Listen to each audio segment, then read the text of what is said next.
चला तर मैत्रिणो, भाऊबीज स्पेशल लाडक्या भावासाठी गोडधोडाची मिठाई बनवूयात। त्याकरिता पाव कप तूप जाडबुडाच्या कढाईमध्ये कडकडीत गरम करून घेतलं। आता यामध्ये 2 टेबलस्पून बारीक रवा घालून छान असा फुलेपर्यंत परतवून घ्यायचा, पण याचा जास्तही रंग बदलू द्यायचा नाहीये।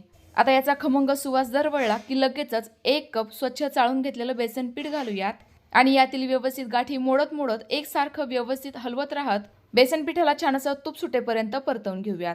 बेसन पीठ व्यवस्थित भाजलं गेलं, लगेचच 2 चमचे केसर दूध घातलं। आता गॅस बंद करूयात आणि मिश्रण थंड करून घेऊयात। आता मिश्रण थंड झाल्यानंतर आवडीनुसार किंवा 1च कप पिठी साखर घालायची आणि छान असं हे दोनही साहित्य व्यवस्थित मिक्स करून घ्यायचं। याचे तुम्ही हाताने शेप देऊन पेढे बनवून घेऊ शकता आणि सजावटीकरिता आवडीनुसार ड्रायफ्रुट्सही लावून घेऊ शकता, ज्यामुळे हे आणखी छान दिसेल। किंवा मग माझ्या पद्धतीने तुमच्याकडे पेढा मेकर असेल तर या पद्धतीने देखील पेढे बनवून घेऊ शकता। घरगुती साहित्यात मौसूद पेढे तयार झाले। तुम्ही देखील नक्की